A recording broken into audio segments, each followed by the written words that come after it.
You want to catch yourself a metre barra this summer? Yeah, go ahead. Well, I've got the easiest way to do it. The technique is deep trolling big soft plastics. I'm going to break it down into 5 simple steps for you. So come on into the tackle room and I'll run you through it. Okay. The reason this technique is so effective, guys, is that we're putting our lures in front of more fish per hour than any other technique. We're putting them in the right zone, at the right depth, the right speed, so that you are going to get more barra bites. Here's our 5 steps: the outfit, the lure, the watercraft, the location, and the execution. Let's get into it. Step 1, guys, is your outfit.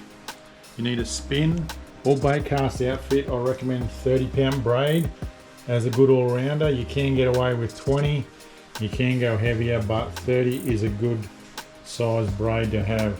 You need to run 70 or 80 pound leader. So these are the leaders I use. And so many people say, why do you need to use 80 pound leader on barra? Well, check this out. And that there is why you run 80-pound leader. That is absolutely chewed. Probably. And it needs to be attached with an FG knot.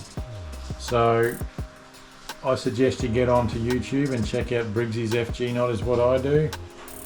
It just helps it go through the guides a little bit easier.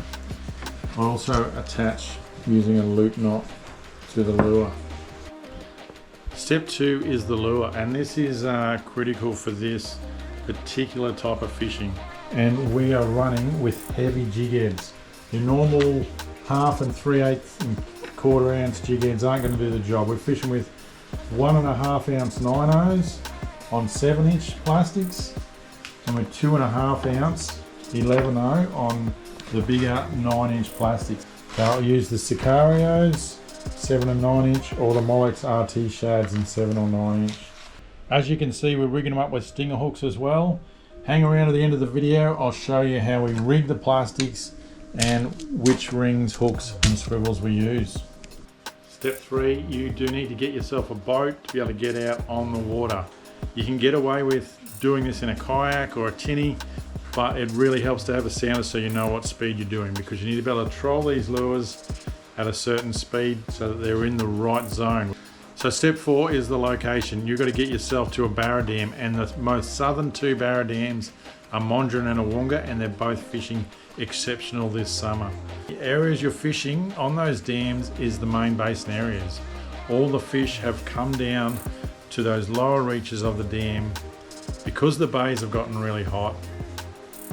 Because it's their natural spawning urge to come down to the mouth at this time of the year to breed, they've all come down and they're just milling around the main basins. The boat ramps are located on the main basin essentially, so you don't have to go too far to start fishing. Summer is the best time to target these fish in the main basin. They'll be hanging around in the lower reaches of the dams through to late January, February before they start dispersing back up through the system. Rightio, now we're going to nail down the execution. This is the important part. We've got it all laid out for you right here. This is us, the fishermen, in the boat, trolling the lure behind the boat. This is our depth. That's the surface, 1 metre, 2 metres, down to 6 metres, and you're going to have a thermocline in the water. And these are our barra here. Your lures need to run at 3 to 5 metres. That is the perfect strike zone where you're going to get eaten. They don't seem to feed down below the thermocline. Speed is critical. A, you're covering more ground, and B, that seems to trigger a bite by having that little bit more speed going on there. So it's not a slow troll, it's a medium to fast troll. And that is another reason why these heavy barra jig heads are key. You need to get them down into that 3 to 5 metre depth while you're doing that speed. So what happens with a normal jig head, if you're running a 1/2 or even a 3/4, once you get up to that speed, they are going to plane up to the surface. That's why you need to have these heavier barra jig heads to keep you down in that zone and maximise your time in the bite zone. Basically, we're in 10 to 30 metres of water. The key depth is between 13 and 15 metres, seems to be a bit of a zone.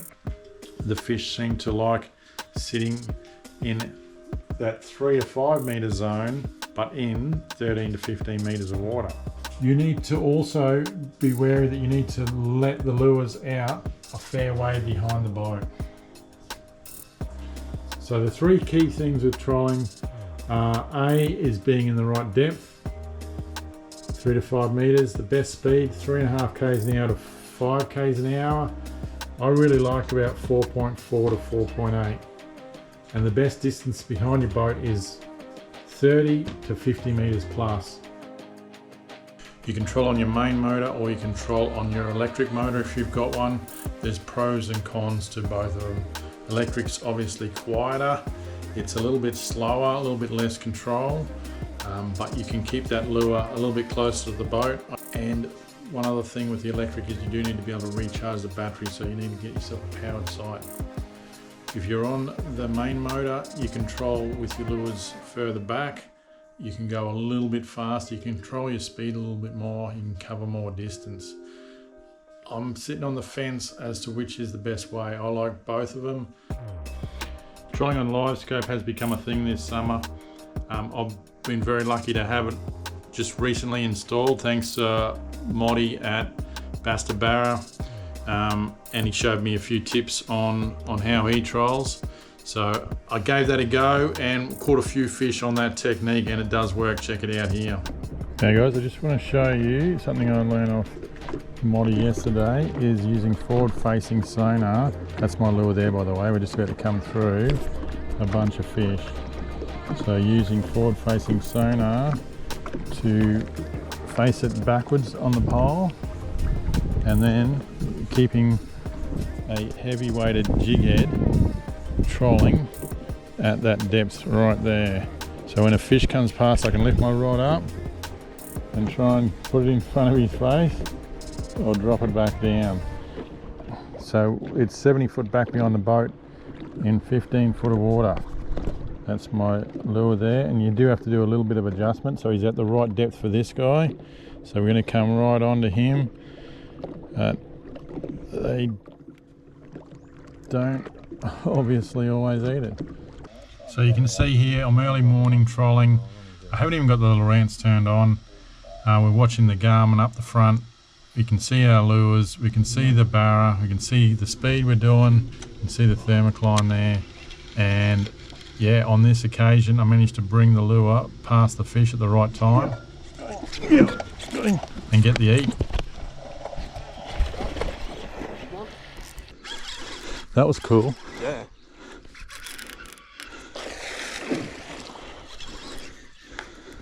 Coming forward.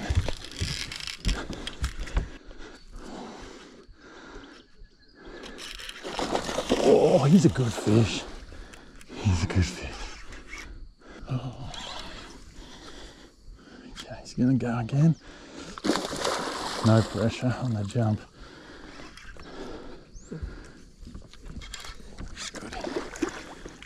Yes. 105. Barra jig head. That's the 1.5 ounce 9.0. And we got treble hook on the inside of the mouth. Just got him. Now, just back that off. So trolling on scope, I believe, is more productive than casting on scope in the main basin areas, because you're able to cover those fish, and once you get into that area you can raise your plastics up and down to be on the right level of the fish, and you can see it coming past them. Compared to when you're casting on scope in those open water areas, I really think trolling does get more bites.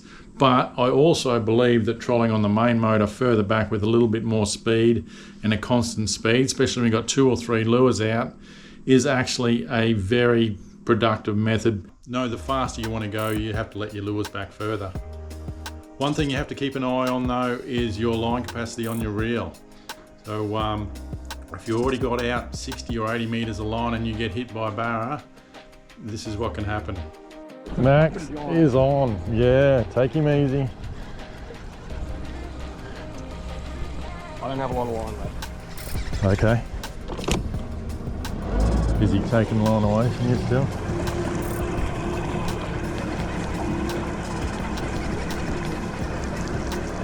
Backing down. Backing down like Marlon. What's he going to do? Yep. Coming up. Still going. So it's on the 1.5 ounce. 9.0. 7-inch Sicario, black and gold. I want to do just free spool.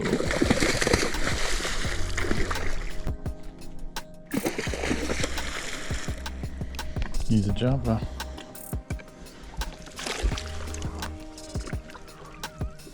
There we go.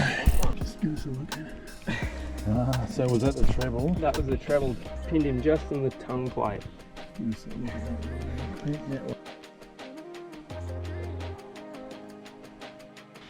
I've seen a lot of fish lost up there recently, and a lot of people getting really cranky because they've lost several fish.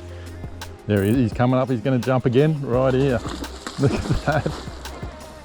Take him easy, back that drag off. You lost him. Bugger.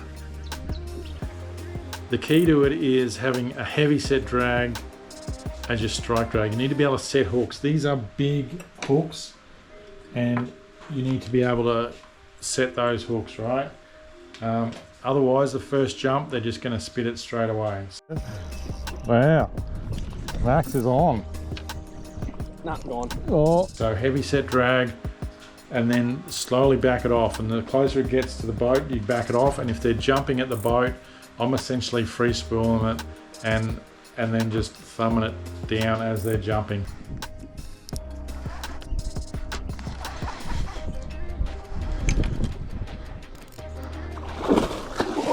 Oh. Yeah, baby. Just free spooling back down there. This is where we back drag right off. So check out some of the fight footage here. You can see that I'm not going hard on them at all on the jumps and later on in the fight, but you do have to set it hard at the start of the fight. I'm on pretty light drag. I'm pretty much just using thumb. Oh. Should get him this time. No pressure on the jump. So just take it easy, take your time. They're open water, they're not going to break you off on anything. These big plastics are not the easiest things to rig straight. So what I've found is to get yourself a thin screwdriver first and push it very gently and very carefully up the center, up the spine of the plastic, so you've got a nice straight center line. Next, you grab your jig head, and I have it on a horizontal, as you can see here, and push it on very slowly and carefully, trying to follow that spine that you've pushed through with the screwdriver, and then you just got to bring it out in the right place. And then that rigs up nice and straight.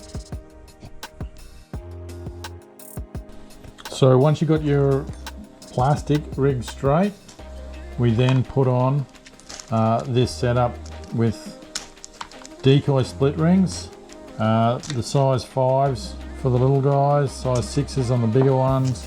We're using a crane swivel, that's rated to 160 pound. Our treble hooks are Decoy YS 41s or Owner ST66s, both 4x strong hooks, either in size 2, 1, or you can even go to 1.0. So we're rigging them up with the swivel so that it's hanging back there. You can tuck it into the body, or because you're not casting them, we're just letting them be on the boat, you can actually let them hang down there like that, just below the lure as it's swimming. And just a little tip for tackle storage, I got myself a deep Pro Latch Plano. the 415 or 3700 series. So it's a lot deeper. You can't fit these 11.0 jig heads in a standard size tackle tray. This is the deeper tray. And then I keep all my barra box separate with my swivels, spare hooks and spare rings as its own little box, and then we're ready to go. So I'm no expert at this. I'm just passing on as many tips as I can on what I've learned in several trips up there this summer and also last, where we first started to work out this technique, and why I built these heavier barra jig heads this year and released them this year is for this summer bite. So I've got to acknowledge Matthew Mott from Bass to Barra Marine for setting up my live scope and taking me out and showing me how to use it. I've also got to thank Nelson Phillips, who has cracked the code up there on the big barra, running the big Sicarios on the big barra jig heads. He's caught a lot of fish in Mondrian this year, and he did a session with us and dialed us in on a little bit more on the speed and the distance and the areas to troll around the main basin where there's more current. So thanks, Nelson, for taking us out. Righto, I better wrap it up there, guys. I've given you the tackle, the technique, the location, the depths, the speeds, the distance of where you need to be putting your lures in the main basins of the dams over summer. And I really believe that this is the best possible chance of you hooking up to a metre barra this summer. So give it a go. I hope you've picked up a heap of tips from this video, and I really want to see some photos and videos of you guys catching some big barras on barra jig heads. Cheers.